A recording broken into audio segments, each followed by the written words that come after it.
صحیح مسلم کے الفاظ ہیں، اللہ کے نبی اپنی بیٹی فاطمہ سے ملنے کے لیے جاتے ہیں. بڑے غور سے سننا میری ماں بہنوں، رات کا ٹائم ہے، شام کا ٹائم ہے. اللہ کے نبی اپنی بیٹی فاطمہ کے گھر پہنچے، دروازے پر پہنچے. کوئی چیز آپ کو نظر آئی، آپ کے چہرے پر ناگواری کا اثر ظاہر ہوا، کچھ ایسا تھا جو آپ کو برا لگا اور آپ واپس چلے آئے. بیٹی کو پتا چلا میرے ابا آئے تھے اور آ کر کے واپس چلے گئے. بیٹا ہوتا تو دھیان نہ دیتا، لیکن بیٹیاں بہت دھیان دیتی ہیں. بیٹیاں بہت دھیان دیتی ہیں. بیٹی تو اپنے ماں باپ کا چہرہ دیکھ کر کے پڑھ لیتی ہے کہ ابا ناراض ہے، اماں ناراض ہے، ماں بیمار ہے، باپ بیمار ہے، بیٹی سسرال میں ہے. موبائل پر کال گیا، بیٹی تیرے ابو کی طبیعت بہت خراب ہے.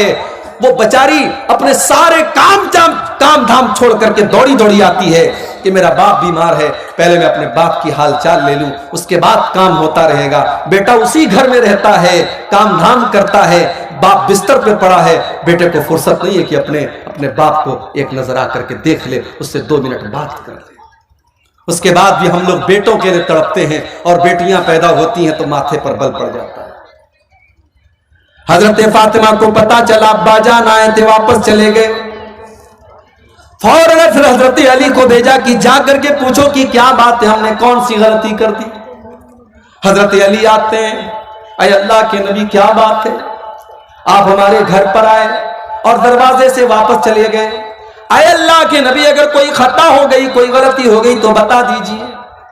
نبی اکرم نے کیا فرمایا، اے علی جب میں اپنی بیٹی کے گھر پہنچا میں نے دیکھا کہ میری بیٹی کے دروازے پر جو پردہ لٹک رہا ہے وہ بڑا ڈیزائن دار ہے. فرأیت علی بابہا سترا موشیا، میں نے دیکھا کہ میری بیٹی کے دروازے پر جو پردہ لٹک رہا ہے اس پر بڑے ڈیزائن بنے ہوئے ہیں، بہت بڑی تصویریں بنی ہوئی ہیں. اے علی مالی وللدنیا، جب میرا دنیا سے کوئی لینا دینا نہیں ہے، جب میں نے ساری زندگی دنیا سے اپنے آپ کو دور رکھا، میں نے دنیا کی رنگینیوں سے اپنے آپ کو دور رکھا، تو اے علی میری بیٹی فاطمہ کے گھر کے اوپر یہ ڈیزائن دار پردہ کہاں سے آ گیا؟ جاؤ میری بیٹی سے کہہ دو وہ پردہ ہٹا کر کے مدینہ کے غریبوں میں تقسیم کر دے.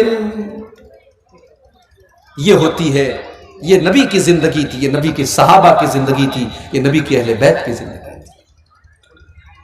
اللہ نے فرمایا الہاکم التکاثر، یہ مال و دولت کی چکا چوند نے تم کو اللہ سے دور کر دیا ہے. یہ مال کرتے ہو، یہ مال کتنے دن تمہارے کام آئے گا؟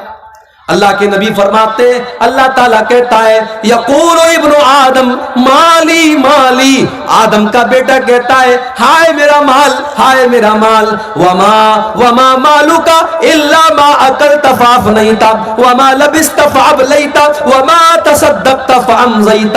اللہ کے نبی فرماتے ہیں کہ تیرے مال کی کیا حقیقت ہے، یا تو نے پہن کر کے پرانا کر دیا، یا تو نے کھا کر کے ختم کر دیا، یا تو نے اللہ کی راہ میں دان دے دیا، صدقہ کر دیا، خیرات کر دیا اور آخرت کے لیے آگے بڑھا دیا. یہی تو تیرا مال ہے. اور کیا تیرا مال ہے جو تو چھوڑ کے جاتا ہے وہ تو دوسروں کا ہو جاتا ہے. تیرا کیا ہے؟ تیرا کیا ہے؟ ساری زندگی جس مکان کو بناتے ہیں آپ، حرام کمائی سے جس مکان کو بناتے ہیں، ایک دن آتا ہے آپ مر جاتے ہیں اور آپ کے بچے اس مکان میں جس کو آپ نے کھڑے ہو کر کے بنوایا ہے، اس مکان میں آپ کے بچے آپ کی لاش کو 24 گھنٹے رکھنے کے لیے تیار ہیں. انسان مر گیا، 24 گھنٹے کوئی ڈیڈ باڈی کو رکھنے کے لیے تیار ہے. بیوی کو بہت محبت ہے شوہر سے، بیوی کی آنکھوں میں آنسو بہ رہے ہیں، بیٹے رو رہے ہیں، مگر بیٹا ایک بار بھی نہیں کہتا میرے ابا جان کو میرے پاس رہنے دو. سب لوگوں کو فکر ہے جلدی سے قبر تیار ہو جائے، جلدی سے جنازہ پڑھی جائے، ابا کو دفن کر دیا جائے. کوئی مردے کو رکھنے کو تیار نہیں ہے. او لوگوں تمہاری ویلو ختم ہو گئی، تمہاری حقیقت ختم ہو گئی. موت کے آتے ہی تمہاری اوقات تم کو پتا چل گئی. اسی لیے اللہ کہتا ہے الہاکم التکاثر حتی زرتم المقابر، جب تم قبرستان پہنچو گے تب تمہیں پتا چلے گا دنیا کی حقیقت کیا ہے. قبرستان تو پہنچو گے نا.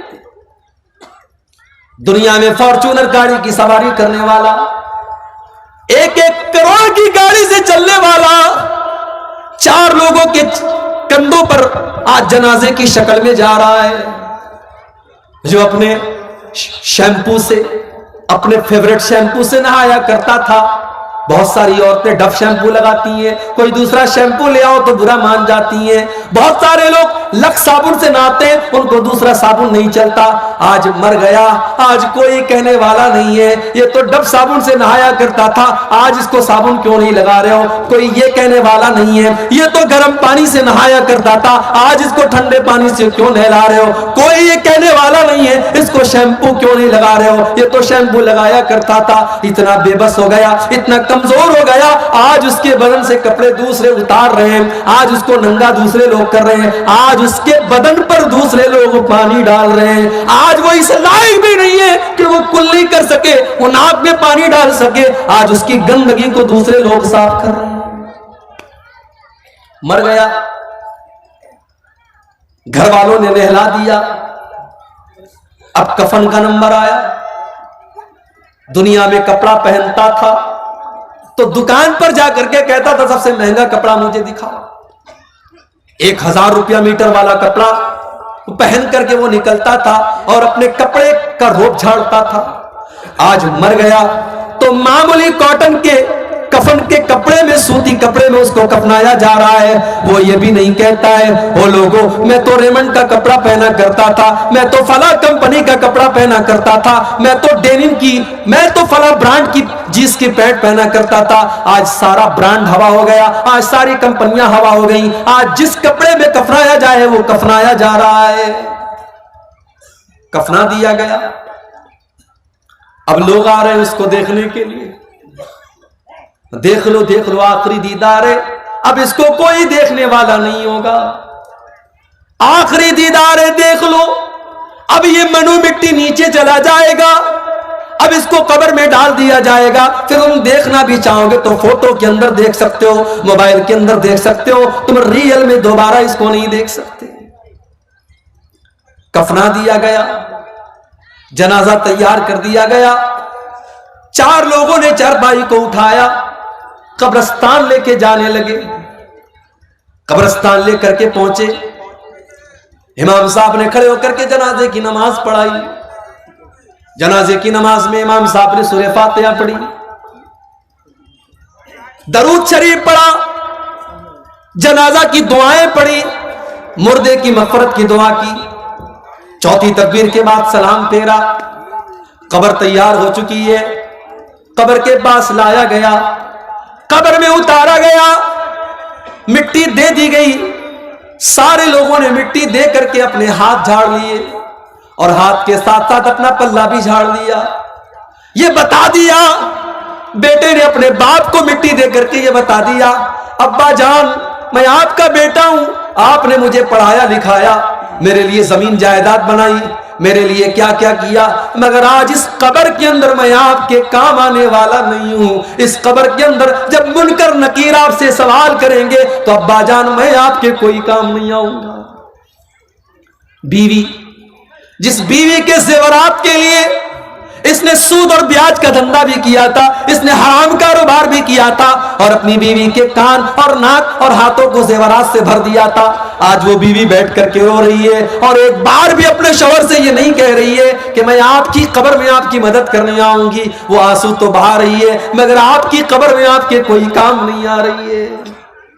او لوگوں، اگر انسان صرف اپنی موت کے اوپر غور کرے اسے سمجھ میں آ جائے گا یہ دنیا کتنی بے وفا ہے۔ وَمَا الْحَيَاةُ الدُّنْيَا إِلَّا مَتَاعُ الْغُرُورِ، یہ دنیا تو بے وفا ہے، یہ دنیا تو دھوکے کا سامان ہے، اس دنیا کو کوئی مطلب نہیں کہ آپ کی آرزو کیا تھی، آپ کے سپنے کیا تھے۔